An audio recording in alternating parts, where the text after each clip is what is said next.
बता दें, अमेरिका ने यूएनएससी में प्रस्ताव लेकर आने की तमाम जो तैयारियां हैं वो पूरी कर ली गई हैं और ये प्रस्ताव लेकर आया जा रहा है मसूद अजहर को लेकर, जिसमें सबसे बड़ी बात ये बता दें कि बहुत सारी जो नेशंस हैं उनको सपोर्ट करना होगा, जिनकी संख्या 9 है। लेकिन इससे सीधे तौर पर पाकिस्तान की बौखलाहट का अंदाजा लगाया जा सकता है। पाकिस्तान जो मसूद अजहर को पाल पोस कर लगातार पाल रहा है और लगातार भारत विरोधी गतिविधियां अंजाम दे रहा है, उसके लिहाज से ये बहुत बड़ी खबर है। बड़ी खबर ये कि अमेरिका जो दुनिया का सबसे बड़ा मुल्क अपने आप को होने का दावा करता है, उसने ये टेक लेने की कोशिश की है, जो सीधे तौर पर बताता है कि पाकिस्तान अब आतंक परस्त जिन जिन लोगों को पालेगा, पोसेगा, बढ़ावा देगा, उसका खमियाजा अब पूरे दुनिया में अंतर्राष्ट्रीय मंच पर उसे भुगतना होगा। और यूएनएससी में सीधे तौर पर प्रस्ताव लाने की तैयारी अमेरिका कर रहा है। और इस बीच जो कुछ और जानकारियां सामने आ रही वो ये कि अमेरिका ने चीन को भी तरेरी नजरों से आगाह करने की कोशिश की है कि जिस तरह से आप पाकिस्तान को समय समय पर सपोर्ट करते रहे हैं,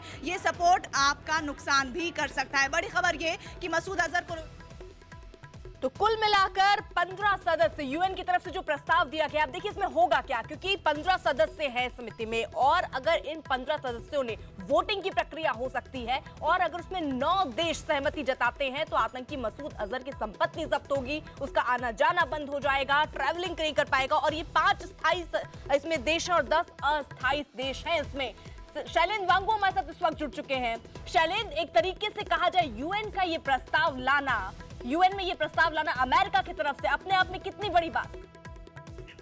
देखिए, जाहिर तौर पर 2 हफ्ते के बाद ही जब चीन ने प्रतिबंध में ब्लॉकेड पैदा किया था, उसके बाद अब अमेरिका ने खुले मंच पर ये प्रस्ताव लाया है। अब इस पर वोटिंग के जरिए ये रेजोल्यूशन पास होगा। हालांकि इस वोटिंग के दौरान अगर वीटो लगाता है चीन तो तब ये प्रस्ताव पारित नहीं होगा। लेकिन इस रेजोल्यूशन के बाद अब कहीं ना कहीं चीन और पाकिस्तान दोनों एक ही सुर में बात कर रहे हैं और दोनों का ये कहना है कि 1267 कमेटी में इस प्रस्ताव को नहीं लाया गया और बल्कि इसको यूएनएससी में लाया जा रहा है। तो कहीं ना कहीं इससे जो प्रतिबंध की समिति है वो कमजोर हो रही है और ये तरीका सही नहीं है। तो कहीं ना कहीं ये साफ दिखाता है इस फैसले से चीन और पाकिस्तान बौखला गए हैं और वो एक ही सुर में बात कर रहे हैं। वहीं भारत के लिए जरूर एक बड़ी जीत है, जहां पर अमेरिका जैसा देश इस वक्त आतंकवाद के मुद्दे पर भारत के साथ खड़ा है और वहीं अमेरिका के साथ ब्रिटेन और फ्रांस भी उसका साथ दे रहे हैं। तो देखना ये होगा कि वोटिंग इसी कब होती है और ऐसे में अब चीन का क्या रुख रहता है। बिल्कुल, और पाकिस्तान का रुख तो सबके सामने आ गया, किस तरीके से पाकिस्तान पहले सबूत से इनकार कर रहा है और इस वक्त जब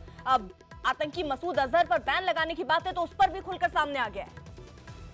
बिल्कुल, चीन की जो आज एक प्रेस कॉन्फ्रेंस थी वहां के विदेश मंत्रालय में, उसमें ये कहा गया कि अमेरिका के इस कदम से कहीं ना कहीं मामला और जटिल हो जाएगा, क्योंकि इसको 1267 कमेटी में नहीं बल्कि सीधे यूएनएससी में, जो कि एक ओपन प्लेटफॉर्म है जहां पर इस पर चर्चा भी हो सकती है। जो अगर हम कंपैरिजन करें 1267 कमेटी में तो उस पर चर्चा नहीं होती है, तो इस रेजोल्यूशन पे चर्चा भी होगी तो जाहिर तौर पर चीन बेनकाब होगा पूरी दुनिया के सामने। तो इसलिए चीन भी बौखलाया हुआ है। वहीं पाकिस्तान का भी ये कहना है कि 1267 कमेटी से कमजोर होगी। शुक्रिया शैलेंद्र।